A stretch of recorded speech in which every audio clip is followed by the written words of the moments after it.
And we start talking about purpose. And I'm questioning like what my purpose is. Because before this moment, my purpose was just to be a good actor. My purpose was just to be the best actor. That was my whole purpose in life. Like just such a little dream, like the dream of an ant. Yeah. And James says, you know, what are you good at? And I'm like, I'm good at bleeding in front of people. He's like, what are you talking about? I was like, well, that's what I do. You know, I sort of just throw myself at walls. They film me. People tell me it's good. That's all I know how to do. He's like, okay, so you're good at suffering. How are you going to help other people with that? I was like, I guess I'll make movies and stuff. And he's like, yeah, but what else? And we start getting deep off into this conversation and what the arithmetic of purpose is. And James says, you find out what you're good at first. You find out how you can help other people with that. And that is your purpose. Yeah. And that's the leapfrog. When you do the hard things, you will have a happy and easy life. But if you constantly choose to take the path of easy and negotiate and compromise, you will have a hard life. Most people walk around with no goals, no ambition. They don't know where they're going. It's like a ship with no destination. If you don't know where you're going, you'll never get there. Once you know where you want to go, then you direct your time, your energy, and your attention to what? To the execution and the achievement of that goal. You know, when you discover your purpose, that's when your life really begins. Think about it. You know, it's been said there's two important days in your life. The day you're born and the day you discover why you were born. Think about it. Your purpose is your reason for living. It's why you get out of bed in the morning. It's why you get up and get going. You have a purpose in life. Now, without a purpose, you're just wandering around. No direction. Your purpose is your reason for living. What is your purpose? Now, if people have difficulty discovering their purpose, I'll tell you how to do it. Sit down with a pen and a pad every morning. Maybe take 15 minutes. And do this until you discover your purpose. And ask yourself, what do I really love doing? That's where you're going to find your purpose. Your purpose does not have to be big. Your purpose does not have to make you money. Your purpose does not have to make you famous. Your purpose can be something you do on the weekends. Your purpose can be something you do in the evenings. Your purpose is something no one can take away from you. So find something you care about. Find something that breaks your heart open a little. And then get involved. You don't need $1 million. You don't need a title. Use your passion in the service of others, and it will become your purpose. I want to end with a couple of practical things you can do to put this into practice. First, try this. For one full day, track every time you feel the urge to ask someone what they think about what you're wearing, what to eat for dinner, what TV show to watch, what job to apply for.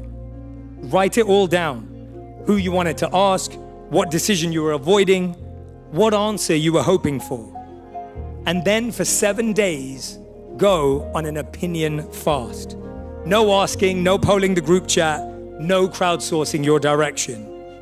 It's your life. Don't let anyone else hold the remote. Disappear for a while, and when you come back as you. If you don't know where you want to go and who you want to be, you eventually just float around and you eventually crash. And that's why a lot of people are unhappy. Yeah. They take drugs, or they drink, or the suicide rates. I think a lot of it has to do because people really don't have as much of a purpose and the mission and the vision and all of the things that drove me. From the time I was like 15 years old, it was very clear which direction I want to go. When someone's searching for that purpose, as you said, your purpose is to play your part, which I think is beautiful, and I couldn't agree more. A few years ago, I really came to the conclusion, I realized that what I do is not better than anyone or worse than anyone. It's not early than anyone or later than anyone. It's not for anyone or not for anyone. It is just what I'm meant to do. It's just my role. And that's such a liberating place to live from. Absolutely. But it almost feels like today there's so much pressure for people to pursue that or find that. Yes. That they either don't find it or they get scared to look for it. What have you found to be useful on that? Well, I want to say that, given the example you gave of the cookie cutter work, that's what I want. Maybe your purpose in life isn't related to your job. Maybe your job is your job, and the job is the thing that supports you. And then the rest of your waking hours are devoted to your purpose, whatever that is. Yeah, and a lot of us are trying to make it the same thing. Yeah, and it's beautiful when it happens, but it doesn't always happen, and it's out of our control also. Yeah. We can decide. I would say, if you need to have a job to support yourself, that's great. That's a noble thing to do. And follow your dreams. Well, you should be afraid of taking risks and pursuing something meaningful. But you should be more afraid of staying where you are if it's making you miserable.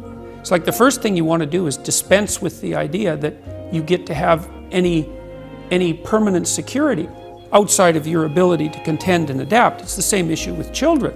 It's like you're paying a price by sitting there being miserable. And you might say, well, the devil I know is better than the one I don't. It's like, don't be so sure of that. The clock is ticking. Yeah, And if you're miserable in your job now and you change nothing, in 5 years you'll be much more miserable and you'll be a lot older. But most people walk around in life thinking that life is just a big fat lottery. And it's just not that case. Those that live by the lottery of life most likely end up losing because you're just gambling. I don't want to gamble with my life. So what I do is I set a goal and then I focus my time, energy, and attention, which truly are the only assets that you have. So when a lot of people come to me, they're like, Luke, I have nothing. Brother, you and I have the same exact thing: time, energy, and attention. But what you use your time for, it doesn't yield a return. What I use my time for yields a return. It's never too late. If you're alive, you can get better.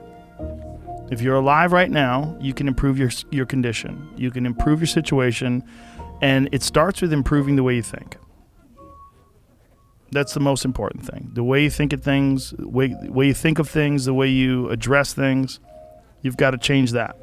And you got to look at things objectively, and you got to be brutally honest with yourself. And the more you bullshit yourself, the more it's going to be difficult. You're literally throwing weights on your back and making it harder to move forward. But if you don't have an awesome life, it's probably because you had some goals, you had some dreams, and then you go, yeah, but I got married, but I had kids, bills and stuff. You get older, oh, pot belly, dad body. No, bro. Dad bod should not exist. You compromised, and therefore you allowed yourself to eat shit you emotionally ate.